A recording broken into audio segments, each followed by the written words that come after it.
If you can start, you mentioned you've been to Boise before. I know this is not a vacation or a sightseeing trip for you, but what do you make of the city that you're going to? And do you have any opinions on how the bracket is formatted? And you guys get a week off, but then you have to play each successive day if you continue. How do you feel about all of it? Yeah, we're excited. Boise is a great place to host an event like this. The community really supports it. It's a basketball community and one that I've had a chance to kind of watch from afar, but excited to take part in it. And I think as with most of these things, it really comes down to who's playing the best basketball, that week. And the bracket. Well, it looks one way on day one. It's very hard to predict, how that plays out usually, and you've got to go there and perform. What sort of challenges or maybe advantages do you anticipate from having to face Weber State again after having just finished the season? I don't think there's any advantage for either team in that regard. You're both, coming into it with fresh memory of each other, and at this point in time, there's only so many changes that people can make, to their team identity, and so, I think it's about doing, the things that have made you successful throughout the year, and obviously, you have to, tweak that to each opponent, but the familiarity, is on both sides of the coin. So I don't think there's an advantage there. What sort of lift maybe do you hope that your team has gotten from beating Idaho, playing Eastern so close, in overtime, of course, the top team, and then beating Weber? Well, I think it shows that we're playing our best basketball of the year, which has been our goal all year long. We've been pointing towards March. This is a conference that you've got to win the conference tournament to get into the NCAA tournament. And so really it comes down to this week. And so you want to obviously have a strong regular season, and it means a lot to win a regular season championship, and it means a lot to be seated well in the tournament because of the advantages that creates. But at the end of the day, we're really excited about where we're at, and I think the guys, understand where we're at in that journey, and what our best basketball looks like, and it's great to go into it having that fresh memory. So talked a lot about John the last couple of days, but can you just sort of in as many ways as you can explain why he not only got more playing time but played so well when he's got these opportunities? Yeah, John's just stuck with the process. He continues to work hard even when his opportunities weren't coming as frequently earlier in the year. But I think the other thing that you get at this time of year is, for a guy like John who kind of bided his time, at Arizona State, and made himself into the player that he is today, and then had opportunities throughout the year. You get to this stage of it, and kind of that fear of failure is gone because you're right there at the end, and so it's like you let it all hang out and let the chips fall where they may be. And I think that's allowed him to just play with a great deal of freedom and confidence. And he knows that we believe in him, and he's made the most of these recent opportunities. How much does his size, both as a lob threat and as a rim protector, how much does that kind of change and lift and make the team better than they were?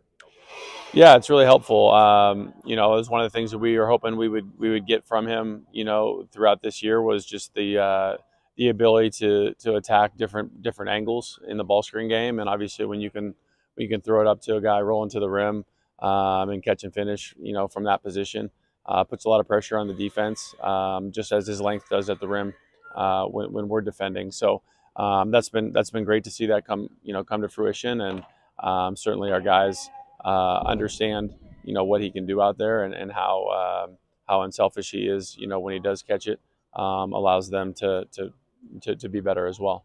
With his emergence, with Sam improving, with Eddie coming on a little bit more, and even Brian kind of turning it around a little bit. I mean, how confident do you guys feel, and how much do you feel like this is maybe a little bit of a team that was so inconsistent earlier?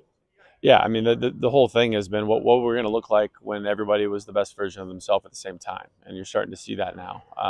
Everyone knows, what their roles are, and how they can impact winning. We have a team that gets along really well, that really cares for one another, and I think the trials and tribulations that we've been through this season have made us, tougher and more connected, and allowed those things to kind of come together at the right time. It looks like Chica has been out for a couple games. I saw a boot on his foot. Are you able to take us through the nature of that injury, and do you expect him to not be available? At least, Chica practiced today and is working his way back from that. Obviously, with 3 games in 5 days, getting dinged up at the front end of that, there wasn't a lot of time to recover or repair what was going on there. But had a little bit more time now, and obviously, with the importance of this weekend, we want to have all the bodies available that we can, and we expect them to be ready to go.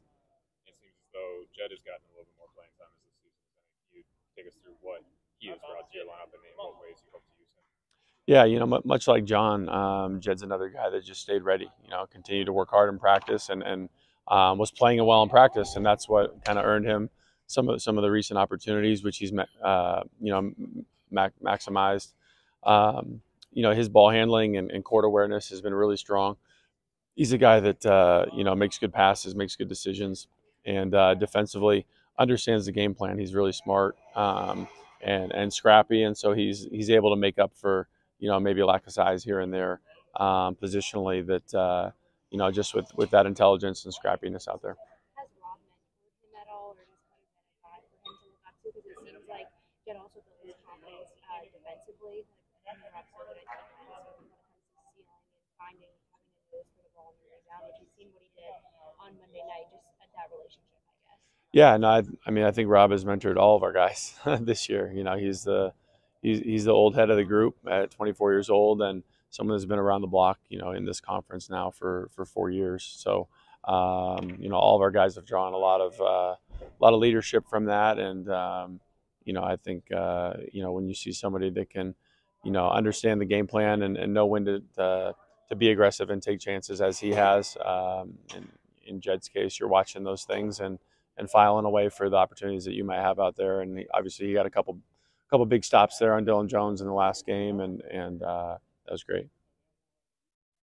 Speaking of Jones, you guys get Weaver again to start your Big Sky tournament. How do you plan on slowing him down in that first game to possibly set the tone for the tournament? Yeah, look, Dylan Jones is a heck of a player. He's on the NBA draft boards for a reason, and I think one of the things that makes him so special and so unique is his versatility. He can shoot the three, he can score in the mid range, he can finish at the rim, he can post up, he can rebound and push the ball offensively, and then he's really unselfish and a good passer. And so you've got to pick your poison and figure out which margins you're willing to deal with. And ultimately, he's an NBA player for a reason. And I think the thing that we've tried to maintain our focus on, no matter who we're playing, is you're defending their team. And so what's going to be the best way to defend their team? I think I'm perfectly comfortable owning the fact that we don't have a Dylan Jones stopper, individually here. It's going to be a collective effort, and we're trying to stop the Weber State Wildcats, more so than Dylan Jones. Well, speaking of that, you stopped him for the last 10 minutes of that game. It seemed like a mix of things. John was a big part of that for us. But was that more just a team effort of being able to kind of corral him, or were there other things, or was there one specific thing, I guess, that really worked there? Yeah, no, I don't think there's not a matchup at play or a concept at play. It's just letting the game play out over 40 minutes. Obviously, he got off to a really good start at 24 points, I think, with 10 minutes to go or 12 minutes to go, and that's who he is. He's a heck of a player, and we know we've got our hands full with him at all times. But it was good to see us be able to turn that water off a little bit down the stretch. You all travel on Saturday? Yeah. Obviously, there's games that day and then Sunday.